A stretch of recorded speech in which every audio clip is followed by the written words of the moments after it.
Bonjour. Aujourd'hui, on se penche sur un sujet qui revient souvent dans nos discussions sur le manufacturier au Québec, la littératie des données.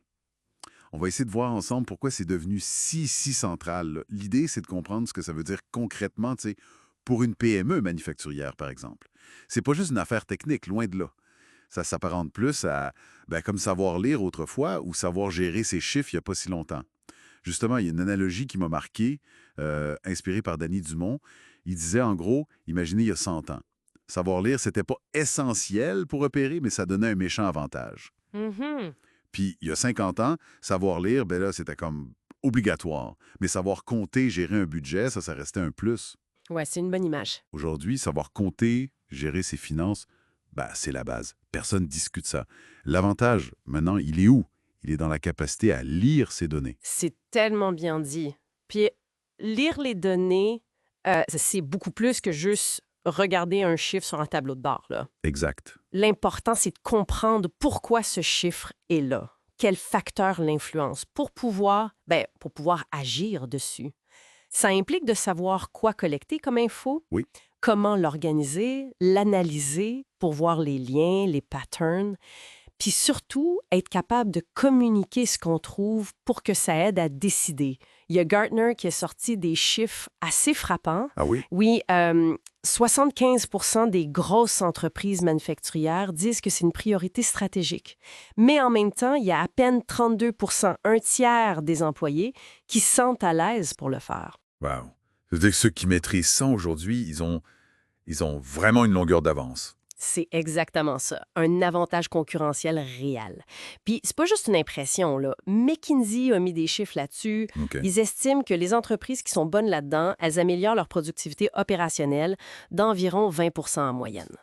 20 C'est énorme dans le manufacturier. C'est majeur. Pour beaucoup, c'est ça qui fait la différence, c'est entre stagner puis prendre de l'expansion. Puis si on suit la logique de l'analogie, ce qui est un avantage aujourd'hui, Mhm. ça va devenir une nécessité de base. Peut-être pas dans 50 ans comme savoir lire, mais ça s'en vient. C'est clair. Et si on ramène ça spécifiquement au Québec, est-ce qu'on a des défis particuliers ici pour que cette compétence-là se développe partout? Eh bien oui, il y a des réalités québécoises, c'est sûr. L'infrastructure numérique, par exemple, c'est pas pareil partout. Non, exact. Dans les grands centres urbains, tu as à peu près genre 78 des entreprises manufacturières qui sont quand même avancées numériquement, mais si tu t'éloignes en région, Ça baisse vite. ça tombe autour de 45. Fait que l'écart est là. C'est un peu comparable à d'autres régions en Amérique du Nord, souvent liées à l'accès à Internet haute vitesse. On parle de 95 en ville au Québec, mais ça peut chuter à 72 ou moins dans certains coins. Puis il y a aussi la question de la langue, j'imagine. Beaucoup d'outils d'analyse, de plateformes sont développés en anglais d'abord. Absolument. C'est un défi de plus. Pour la formation du personnel, pour l'intégration des systèmes parfois, ça demande un effort d'adaptation constant pour nos entreprises francophones. Hmm. Mais si on regarde vers l'avenir, disons 2025-2030, les tendances sont assez claires. Deloitte, par exemple, estime que d'ici 2030, à peu près 85 des postes de gestion dans le manufacturier vont exiger ces compétences en données. 85 C'est presque tout le monde en gestion. Exactement. On parle aussi de salaires qui pourraient augmenter de 25, même 40 pour ces profils-là parce qu'ils vont être recherchés. Puis côté techno, on prévoit que d'ici 2027, 70 des entreprises ici auront des systèmes d'analyse avancés et genre 60 qui intégreront l'IA d'ici 2030. Ah, l'IA. C'est intéressant que tu mentionnes ça.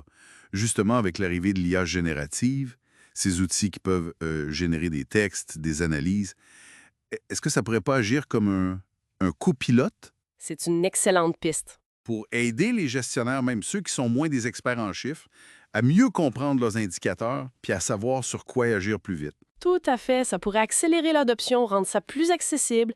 C'est un potentiel énorme. Donc, si on résume un peu notre discussion, cette maîtrise des données, la littératie des données dans le secteur manufacturier québécois, c'est plus une option ou un truc pour le futur lointain. Non, pantoute. C'est une compétence fondamentale qui est en train de s'installer. Ça passe vite d'un avantage à une nécessité pour rester dans la course. C'est exactement ça. Puis ça nous amène à une question peut-être pour conclure ou pour réfléchir. Oui. Avec cette accélération que l'IA pourrait amener, est-ce que cette compétence en données va se démocratiser, se répandre plus vite qu'on pense, ou est-ce qu'au contraire, ça risque de creuser l'écart encore plus? Bonne question. Entre les entreprises qui vont embarquer vite, puis celles qui vont avoir de la misère à suivre, c'est vraiment quelque chose à surveiller pour la compétitivité de notre secteur. Absolument. Une réflexion importante pour l'avenir.